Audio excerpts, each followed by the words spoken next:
but the entire situation. 5 years ago, just a month before I, a 30-year-old man, was supposed to marry my fiancée, Karen, I discovered a betrayal that shattered my entire world. Karen, who is also 30, had been having an affair with my older brother, Chris, who was 33 at the time. The only reason they confessed to this affair was because Karen was pregnant, and they had decided they needed to come clean because she wanted to keep the baby. The revelation turned my life upside down. Karen and I had been together since our junior year of high school. We'd stayed together through college, and after nearly a decade of being a couple, getting engaged was the next logical step. We had plans, dreams, and a future that I thought we both wanted. But after we got engaged, things took a turn I could never have anticipated. It turned out that shortly after our engagement, Chris confessed to Karen that he had harbored feelings for her for years. He told her this because he felt he needed to get it off his chest before she became my wife. That was the catalyst that changed everything. Karen realized that she had developed feelings for Chris as well. For years, they had flirted behind my back, sharing secret glances and moments at family gatherings, but Karen had never been certain about her feelings for him. She claimed that this uncertainty is what kept her with me, but once Chris admitted his feelings, she began to see him differently. This led to their affair, and while I was busy planning our wedding, they were building their relationship in secret. I found out about all of this just a few months before the wedding. It wasn't a gradual revelation. One night, Karen and Chris sat me down, along with my parents, to tell me that she couldn't marry me. She was in love with Chris, and they were having a baby together. It was like being struck by lightning. I didn't want to believe it. I was in complete shock. I pleaded with Karen, asking her to come home with me and end whatever she had with Chris.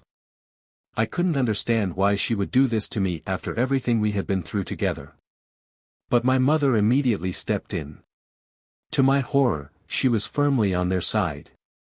She made it clear that Karen wasn't going anywhere and that I needed to accept that Karen and Chris were going to be together. It wasn't just Karen and Chris who betrayed me. My own mother supported their relationship. She was thrilled about the pregnancy and the idea of becoming a grandmother, to the point where she hardly cared about my devastation. She even told me that if I had a problem with it, I should keep it to myself because Karen was in a delicate condition. Meanwhile, my father sat there looking ashamed but said nothing to support me. After that confrontation, Karen moved in with my family because her own parents had cut ties with her after learning about the affair. The wedding was, of course, cancelled, and my parents took care of all the arrangements and costs. But I couldn't stay with them. I was utterly heartbroken and furious, so I cut off all contact with my family. For the next 5 years, I didn't speak to any of them, no calls, no visits, nothing. The only person who ever tried to reach out was my father, but I wasn't ready to talk to him, so I ignored his attempts. During that time, I tried to rebuild my life, though it wasn't easy. Karen and I had been together for so long that losing her felt like losing a part of myself. I spent years in therapy trying to come to terms with the betrayal, but even now, I'm not sure I'm fully over it. It's something I've learned to live with, but the wounds are still there just beneath the surface. I stayed away from my family, but through mutual connections, I found out bits and pieces of their lives. Karen gave birth to a son, and after a paternity test confirmed that Chris was indeed the father, they got married. From what I heard, they seemed to be living a happy life together. I assumed they had moved on and didn't expect to hear from them again, especially after all the pain they caused me. But then, just a week ago, my mother called me out of the blue. I was shocked because she had been the most vocal in supporting Karen and Chris, and I hadn't heard from her in 5 years.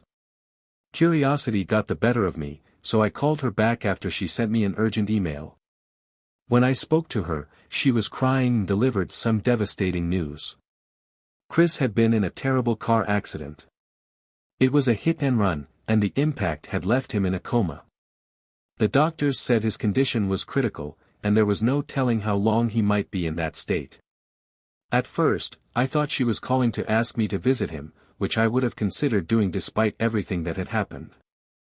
I didn't want to turn my back on someone in such a terrible condition.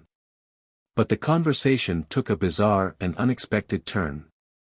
My mother didn't just want me to visit Chris, she expected me to step up and take care of Karen and their son in Chris's absence.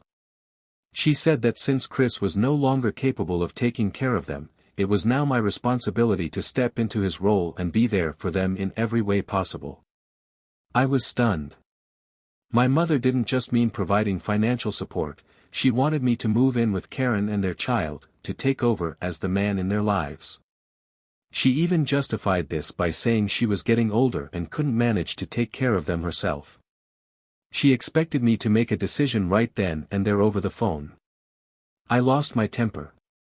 After 5 years of silence, the first thing she asked of me was something so outrageous that I couldn't believe it. I told her there was no way I would take on such a role and that she was foolish for even asking. She argued with me, but I had no patience for it. I hung up and blocked her number again. Despite cutting her off, I couldn't stop thinking about the situation. Part of me felt bad for Chris, Karen, and their son. They were in a difficult position, and I could understand their need for help. But what my mother was asking of me was something I couldn't do. It was too much to ask of someone who had been so deeply hurt by them. Besides, Chris was still alive, even if he was in a coma, it wasn't like he had died. But my mother was acting as if he was already gone. Later that day, I called my father, hoping for a more reasonable response. Speaking to him after 5 years of no contact was awkward, but we exchanged some small talk before I brought up what my mother had said. To my shock, my father agreed with her. He told me that Karen and I had a history, and since I was part of the family, it wasn't unreasonable for them to expect me to help. He said that as Chris's brother, it was my duty to step up and support them, especially now that Chris couldn't. I couldn't believe what I was hearing. I had always thought of my father as the more level-headed one, but now even he was suggesting that I take on this bizarre responsibility. It threw me completely off balance. Since that conversation, I've been avoiding any further contact with my family. I'm terrified that someone else will bring it up, and I don't know how to explain my refusal. I'm torn. On one hand, I feel guilty for not helping. I know they need support, if not financially, then emotionally. But on the other hand, I can't ignore the deep betrayal I experienced. How could they expect me to fill my brother's shoes, especially after everything that happened? I have no idea what to do, and I'm haunted by the idea that I'm turning my back on my family when they need me most. But at the same time, I can't reconcile the idea of being the person they want me to be. It feels wrong, and I don't know if I can ever bring myself to do it. The situation is really weird and unreasonable, but at the same time, I feel bad for rejecting it outright. I haven't even gone down to the hospital to see my brother yet because I feel so uneasy about everything. The whole thing is just too strange, and I can't even bring myself to talk to my friends about it. All of this is so personal, and they know the complicated history I've had with my family, especially since my wedding was called off. But this is something even stranger than that. Honestly, that's why I'm posting here on Reddit. I desperately need some objective advice. If I ask my friends or family, they're bound to be biased in some way. I'm at the point where I feel like I might lose my mind if I don't find an acceptable solution soon. It's bringing me back to that dark phase in my life when I was constantly thinking about Karen and Chris right after I found out she was cheating on me. That was a terrible time, and I worked so hard to snap out of it. I really don't want to go back there, so whatever advice you have, even if it's harsh, please tell me. I just need to get my mind off everything. After my brother got into an accident, I've been struggling with what to do. I've been feeling guilty for not stepping up, for not going to see him or the rest of my family. It's not that I don't care about what happened to him, I do, but the entire situation is too much for me to handle right now. I decided not to go see my family for the time being. Honestly, I didn't even realize how bad my anxiety had become over the past week. The things my parents were saying were only making it worse. I'm back on my anti-anxiety meds now, trying to manage everything. The support I've received from people in the comments of my original post has been incredible. Some even reached out personally in my DMs to offer encouragement, and I'm so grateful for that. I've also talked to a couple of my close friends about what's been going on because I realized I couldn't deal with this on my own. They've assured me that I can talk to them whenever I need to. They also said that my decision to not go visit right now is the right one, given how much emotional strain I'm under. I have to prioritize my own well-being no matter what else is happening. For so long, my family, especially Chris, has always put themselves first, so I'm trying to do the same. The truth is, I don't feel like I need to be there for them emotionally. They have each other to lean on, they don't need me. In the aftermath of my wedding being called off and finding out I was cheated on, none of them stood by me. In fact, my own parents turned against me and chose my brother's side, even though he was clearly in the wrong. I was the one who was abandoned, and now they expect me to come running back. I can't do that. I need to move on, and going back would only drag me down again. I've blocked them all again, and I'm sticking to my decision to have no contact. I'm sorry about what happened to my brother, I really do hope he recovers, because despite everything, I don't wish harm on anyone, but I can't be involved in this right now. I'm focusing on my mental health, and I'm considering going back to therapy because I've realized I'm not handling this as well as I thought I was. Old wounds are reopening, and it's hard to deal with. I need help to work through it all. From what I've heard from some relatives, my brother's condition is still critical. It's been almost 2 weeks, and there hasn't been much improvement. Everyone has been visiting him in the hospital, offering their condolences and support, everyone except me. I would have visited, but then I found out from my relatives that my parents have been talking behind my back to anyone who would listen, making me out to be the villain in all this.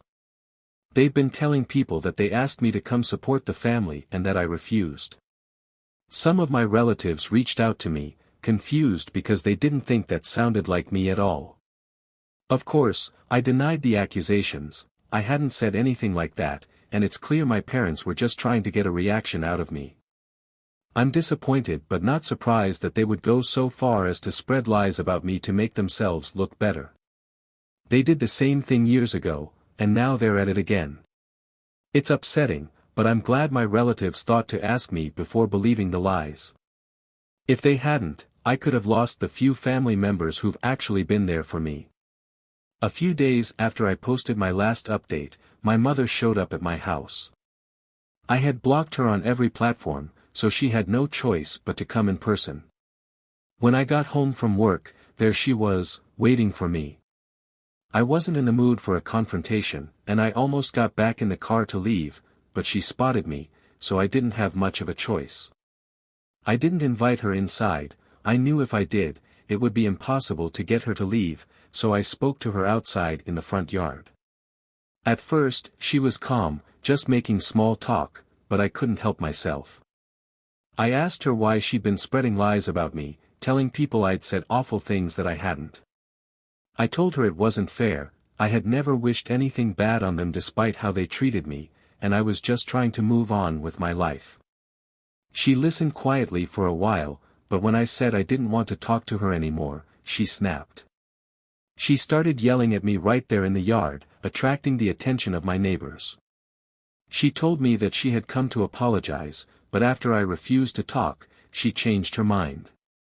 She said that after everything I had done, refusing to visit my brother, not being there for the family, I should be grateful they even still considered me part of the family.